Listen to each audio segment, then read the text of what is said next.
Quick break, but when we come back, did you ever wonder if your dreams really mean anything? Well, we've interpreter Alison Byrne. She'll be here after the break to explain it all. Let's see you back here in 3.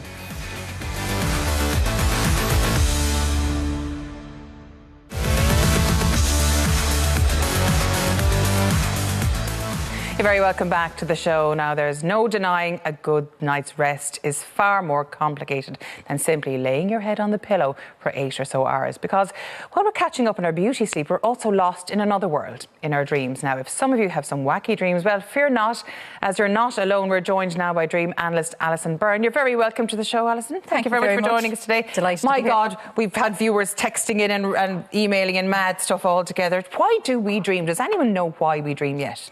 Well, I was making a list of why we dream, yes. and I stopped at number 13. Really? Yes. If you want me to read through the list, I will, but the most common reason why we dream is to process whatever has been going on during our daytime. We're so busy doing, that a lot of it gets processed on the go, but some of it we haven't time for that, so we do it at night. And at night we're shifting through, this happened, that reminds me of what happened then, that, you know, we're putting them all in filing drawers, and am I okay with this, or do I need to change something, and all that.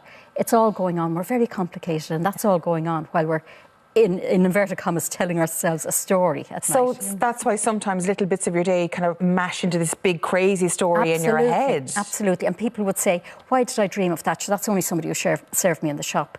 But your unconscious is alive and well, and your unconscious says, that person who served me in the shop had a perfume who was like that teacher scared me, and so did the dog that day, and next thing you're off on a terror about dogs. You know, we're associating the whole times, and that's why we do dream interpretation, because it's not obvious on the logical sense where the associations are. Wow. But we can pull them apart when we do the analysis. And is dream interpretation important?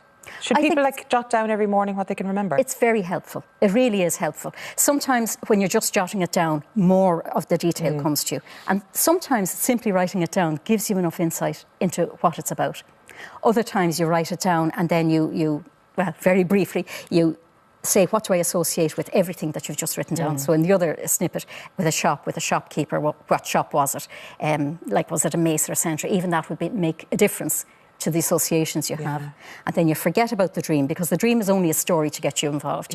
You take all the associations, and then you pull the interpretation out of that. Like, what speaks more to you about, you know, why is that kind of sitting out? Or if there's repetition, like, why are there 3 references to selfishness in the dream, or whatever it is. A very common dream, and we talk about it all the time, is going back to your leaving cert, or, I mean, everybody in the country, I'd say, has dreamt of that at some point in their life.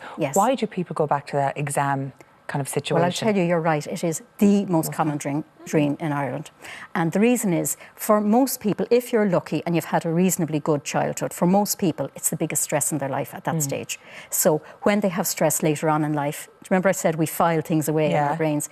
Our brain is saying, OK, well, where will I file this stress? Oh, yes, leaving cert. That's the daddy of the stresses for the rest of your life. So what you do if you have that dream is you say, right, what situation was it? Was it in my old school? Was it in a car park? You know, the way the dream will give you all sorts of crazy things. And what subject was it? Because always in the dream, it's either a subject you've never done or you haven't prepared properly. You're never ready for it, you know. So those kind of things, what are you wearing, all that, will give you clues as to what area of your life the stress is in. Because you may know you're stressed in this area, but you may be handling a stress over in that area that you don't really realise is taking more out of you. So it can be completely different. It's not just about general stress. It can be quite specific depending on the situation. Yes, and if you get the details out of the dream, that's why to do a real dream analysis can take up to an hour. Because you're pulling detail after detail, and then all the associations with each detail. I have one all the time that I'm coming back into work and I'm stuck over in the Ireland AM building. I can't get as far as here. I arrive, none of my panellists are here, they're not ready. I've no makeup, I've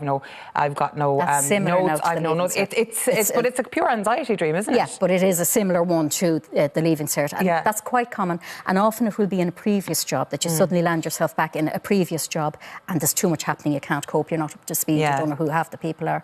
So it would be similar to that. But it's putting your stress onto that because your brain knows how to handle that. And then you have to say, OK, well, what am I really stressed about? What does it mean when people come back, as people who've passed on, people who've died, and they're in your dreams all the time? What does that mean? OK, well, there's 2 possibilities with this. One is that it's a dream. And like the others, you're processing their loss and the difference it makes to you. But they're alive, like they're back from the dead and they're there as if nothing happened. That happens to me all the time with my dad. Well, if you wake up and you feel that you had a sense that he actually was here, it is a visit from your loved one. Yeah. Because when we're asleep, our rational mind has gone asleep. Yeah. So all these barriers we've put up to, everything has to be scientific and logical, a whole lot, ignoring the whole other side of ourselves, they're all gone when we're asleep. So we talk about the veil between the two worlds. It's the ones in spirit have an easier time getting through to us when we're asleep. So it can actually be a visit from your loved ones. Oh, right. So okay. I've had a dream that my mother came back, that my father came back, and both of them wouldn't tell me what it was like on the other side, but they both said they were very happy. And that it's a nice place, don't worry about it. Yeah. Just get on with your life. We're very happy. Did you get a nice. sense that it was a real visit? Because sometimes you just know that's a dream. Yeah, no. And sometimes it's like, no, they've really My mother been there. came back dressed in what she used to dress in, her little scarf and a blue coat that I have. Yeah, yeah. And my dad just came back and he was walking on his walking sticks and he was whistling. And quite often people will come back at the age that they died. Yes. But more often they'll come back when they were in their prime. So if they died at 70, you might see them at 35. No, You know, my that's dad, very Mum, common were as both well. both age, but they looked well. They didn't look Yeah. like they looked when, Yeah. they were there, the same age, but they didn't look unwell. They looked healthy. Yes. Yeah. Yeah. Yeah. And as well, for a lot of people in their dreams as well, I mean, my sister kind of suffers, is it called sleep paralysis, which is absolutely terrifying. But I used to, when I was younger, feel I was asleep and someone was pulling me out of the bed and pulling me down to the floor. Yeah, And I'd feel, and sometimes I'd wake up and my body would actually be pulled that way, which really used to freak me out. Yes. What in the name of God is that? Okay, Are there demons trying to bring me to hell? We'll start with the sleep paralysis. Okay. When we go asleep, there's chemicals that are released in our brain to keep our bodies relatively quiet, because you don't want to be, swinging like this if you're dreaming that you're playing golf or whatever. It's to keep you, safe and reasonably quiet. When we're getting towards waking up, another chemical is released to counteract the first one so that we're able to get up and move around. But sometimes we're woken up, like that's a process and the chemicals all do their part, but sometimes we wake up before the process is finished. And it can be a simple sound that you're not used to that just jolts you up and it might be gone, and you're awake and you're still paralysed. And it is quite terrifying. So are you actually awake though? Because I suffer from it as well, and I always thought I was actually just dreaming. But is my conscious? You're probably awake. Oh my you're probably gosh, awake. that's even more frightening, isn't it? But it's not really when you understand what's actually happening. It's just a chemical calling thing. for something. Yeah, like I can't move, or Yeah. sometimes I get it with my voice as well, and I don't know if it's because I use my voice for my job, but I'll have a dream where I can't, like I need to scream out, I need someone to help me, and I can't. But the thing is, if you realise this is only sleep paralysis, this is only a chemical that's going to catch up in a minute, and really, when they measure it, it's a minute or less, but it can feel like 5 or 10 minutes. Yeah. Because it's terrifying. I don't dream. I only have nightmares. Okay, so For 18 years, they're horrific. Like you were they were laughing when I was telling some of them because What kind of nightmares? I don't know if I can say it on air. They're quite graphic. Okay, Like, quite murdery, killy people. Yeah, some of them be quite violent and even child abuse and things like that. It's really Wow. graphic. Yeah, really, yeah. really. Wow. Like I dreamed that it's too graphic to talk about on air. But they're upsetting and very Yeah, violent. I'm and so unpleasant. used to them now.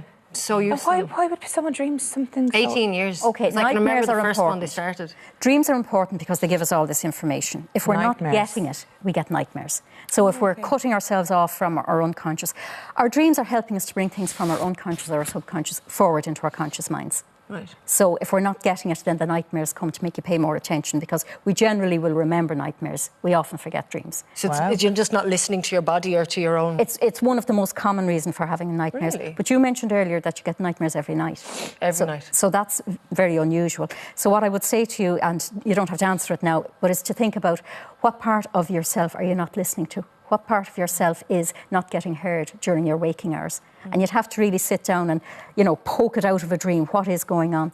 Because you were talking earlier on about being able to predict things through your dreams as well. It's quite spooky. It uneases me sometimes that I can do it, because when I dream about something very bad happening, I'm wondering, is it actually going to happen? So I'll call people in the middle of the night. So this I'll is call giving people an at 2, 3 idea in the morning and tell them not to go to work the next day and stuff. Wow. So you see that your premonitions are useful. Yeah, So they're quite scary. So they're useful, and yet you don't want them. So it's somewhere, I would imagine, of making friends with that part of yourself, instead of it being something that's frightening and always something horrific and difficult. If you incorporate it into your waking hours and into your life more, that you can work with it, I would imagine the nightmares will lessen or even go. Yeah. Okay.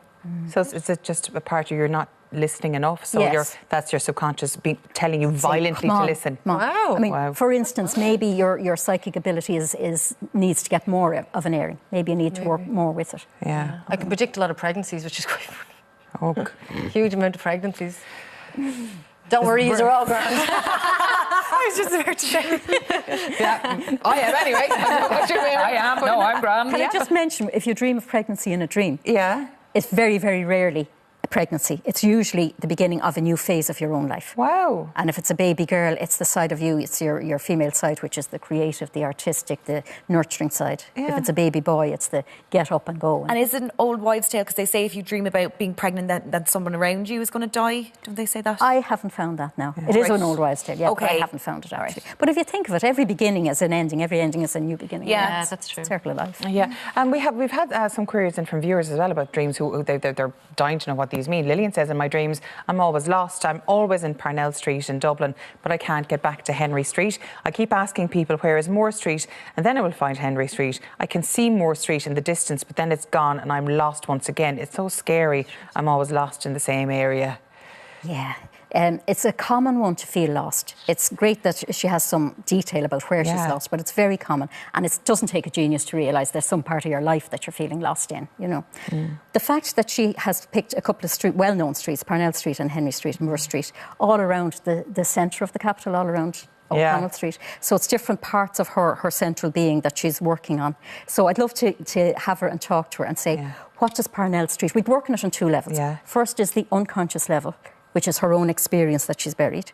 And the other is the group unconscious level, which is not her own experience, but we're all privy to. Right. So the first, I'd say, what does Parnell Street mean to you? So maybe she remembers the pet shop that used to be there. Maybe it was a nice connotation. It used to be a big bus parking area. Maybe it's to do with multicultural. You know, we get whatever connotation she has with that. And the same with Moore Street and the, what was the other one?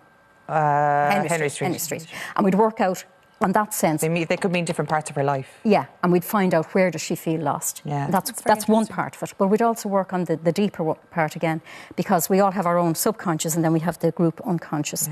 And we'd be tapping into that. We'd say, OK, Parnell and Henry Moore, they're big figures, big figures in history.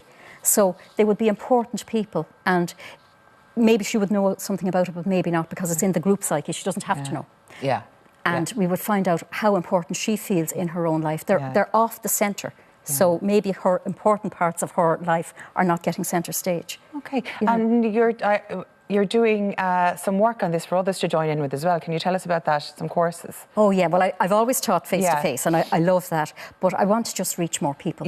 And I'm creating an online dream interpretation course. And I'm making it simple, so that anybody can sit down and work through it. And I'm about 3/4 of a way through having it ready. So people want to get in touch with you, Alison, burnhealy.com. That's it. Thank you very much. We could talk to you all day about this. It's so interesting. This is absolutely fascinating, because I want to know why people cry and talk in their sleep and all that sort of stuff. But really, you'll have to come back and tell us that.